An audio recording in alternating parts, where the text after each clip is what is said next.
just wondering, do you guys need to see anything from Lourdes and Santiago today to make the determination on whether they can help you guys out this series? And if so, what are you looking to see? Lourdes and Espinal. Yeah. I mean, every day matters when someone's recovery, so we definitely would like to have the information before we finalize our roster. Okay. And so what we need to see is just to the level that, we trust them to be deployed at least at 30% of the game and ideally at 100% of their game. So, how effective would they be as a pinch hitter? How effective would they be in a start? How effective would they be defensively and as a base runner? And then with Kevin Gosman in his last start, he had the cut beside his finger. Is he locked into a certain day for this series, and how is he doing as he recovers from that? He's doing great. We don't expect it to limit him. We're really encouraged by the recovery. Would like to see how things go in the bullpen today, and we have not locked him in. Hey, Ross. Chris from BlogTO. Just over here. Hey. It's going to be a sold-out crowd this weekend. What does it mean to you and the organization to come back to Toronto and have another postseason with a full playoff crowd? Yeah, I mean, first and foremost, it's such an incredible experience here. I think, playing for a country in this remarkable city with so much energy, it is such an incredible experience regardless. I think on top of that, what makes it so much more special and so exciting for this organization is the fact that we haven't been here for a couple of years. What that means for our players, but even more importantly, what that means for the fan base is, it's not. Listen, we're very fortunate as working in professional sports, working in entertainment, that we were able to have that outlet over the last couple of years and to be able to compete and to be able to play. But now for the fans to be able to experience that is going to be remarkable, and all of us, it's palpable in the clubhouse how excited we are. Go to Rafael. Hey, Ross. At the beginning of the year, Vladdy said that last year was a trailer, this year would be a movie. Did the season live up to the hype in your mind?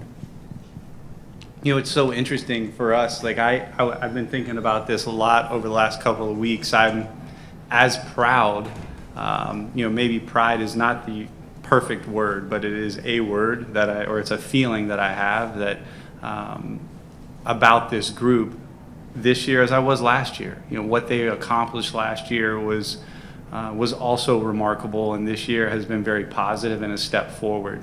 So I would say that statement is accurate. It has been a very, very good ride for us, and one that our group has worked really hard to put ourselves in this position, and I'm really happy for our players. Go ahead, Caitlin. Oh, thank you. Hey, Ross.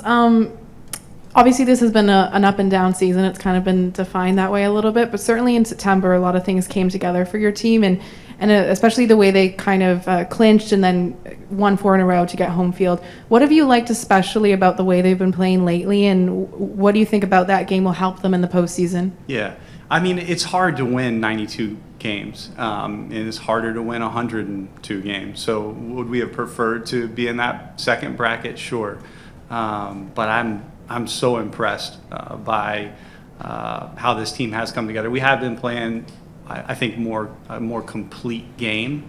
And in the last month or month and a half, we've been playing on both sides of the ball or every side of the ball. Base running has been much, much better.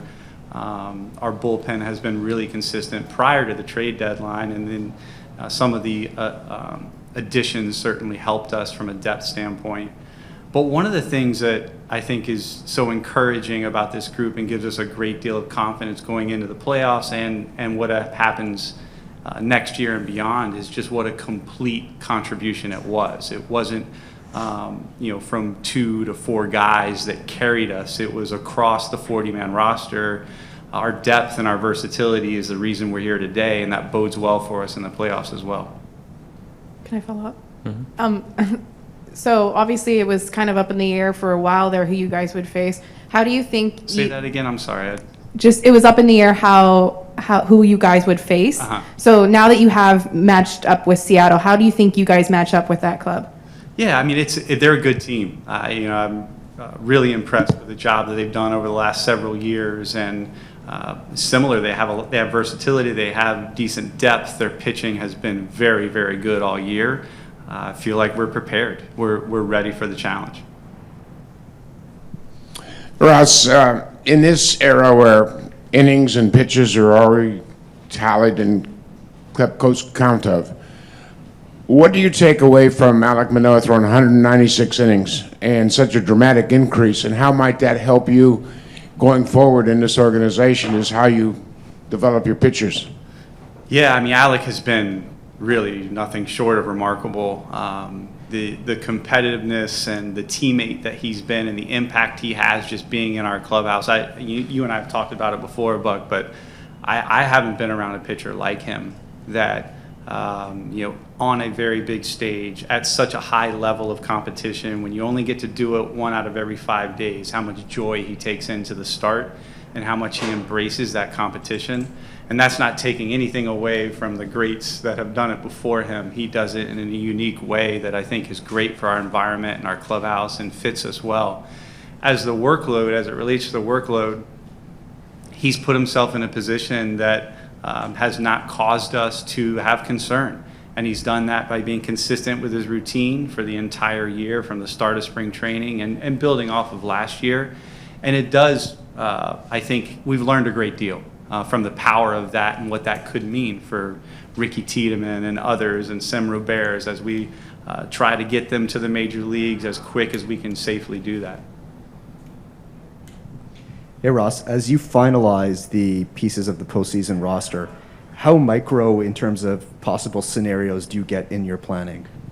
Yeah, I mean, we do. We have the benefit and luxury of having a lot of people that work here and a really passionate staff that enjoys that and embraces it. So we get as micro as you can go. So what are all the possible scenarios that we could deploy a third catcher versus a 13th pitcher, or the value of a 13th pitcher versus another bat on the bench, and what are all the hypothetical scenarios where we would be using those different pieces and making sure that we're not getting to a point in the series where we wish we would have done something differently. That may still happen, but we're trying to make sure it doesn't. And when you're considering you mentioned one scenario there in terms of extra pitcher or not, just how much in a shorter series does that and the pitchers that you have give you the confidence to maybe sacrifice there, or are there too many scenarios that you feel like it's negated a bit by the fact that we don't have an off day, but yeah, I think that is a factor to be considering, but then you also have to account for the fact that we don't have the extra inning rule or the automatic runner rule. Hey, Ross, when you mentioned the potential of 3 catchers, you have a unique level of talent in that group. What advantages could that give you in terms of lineups, bench bats? How could you roll that out? Yeah, several different scenarios, whether it's pinch hitting or pinch running. Hard to think about. One of the biggest challenges that I suppose works against adding a third catcher is how offensively successful and capable all 3 of them are, and certainly the 2 that have been catching all year for us. And when you look a bigger picture at this roster going into the postseason where games are often closer, what do you think gives this roster an edge? Is there a part of your team that you think steps forward in a moment like this?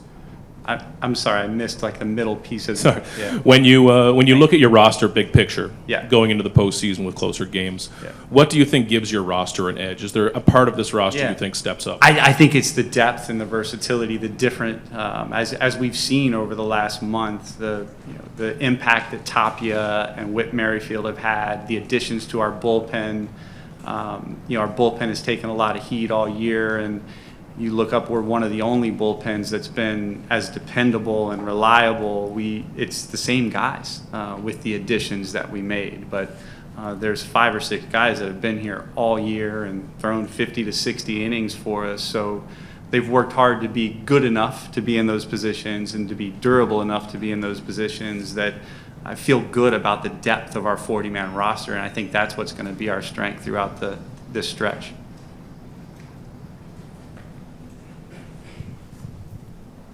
Hey Hey, Ross, you talked about getting micro before.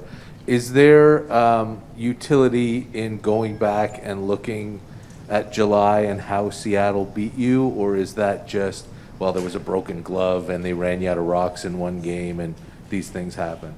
Yeah, I mean, of course. I think it's more specific to just who they are than how they beat us. And who they are today is not too entirely different from who they were when they did beat us. And certainly not going to dismiss that they, won 5 out of the 6 or 6 out of the 7, I believe. So at the same time, I feel like we're prepared for the challenge, and I feel like we're prepared to match up with them, and really excited about our group and this roster as it will be played against Seattle. And obviously this is an entirely different animal, but John Schneider has won championships on the way up with a large part of this group. What sort of effect does that have, and how much are you looking forward to these guys getting to play playoff games in front of people for the first time?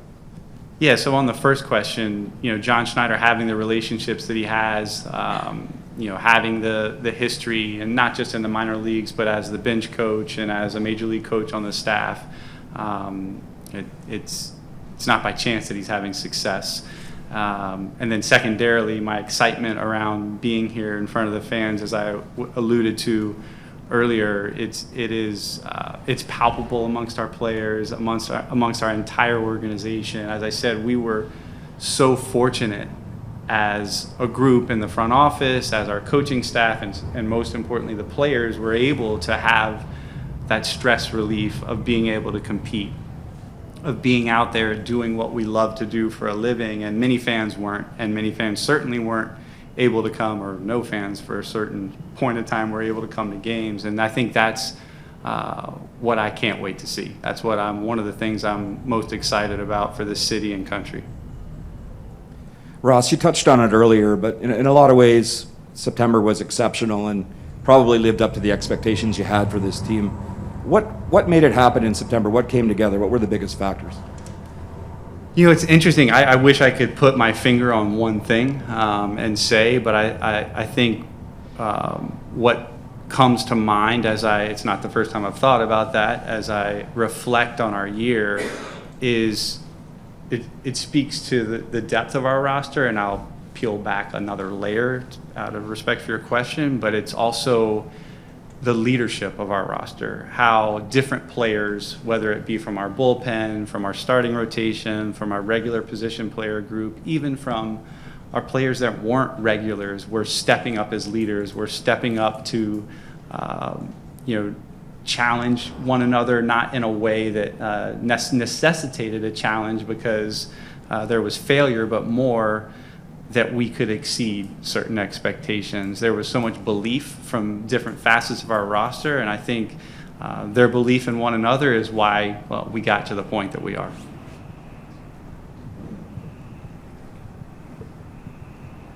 Go back to Mike. Ross, when we sat with you in the dugout in June and you told us that Hyun-jin Ryu was lost for the season, and that Ross Stripling was going to step in, you said at that time, Ross can handle it, I'm not worried, we'll just throw him into the rotation.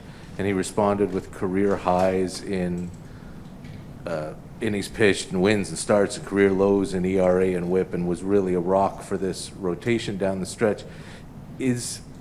Can you talk about him a little bit, and is he maybe the where would we be without guy, or are there too many of those?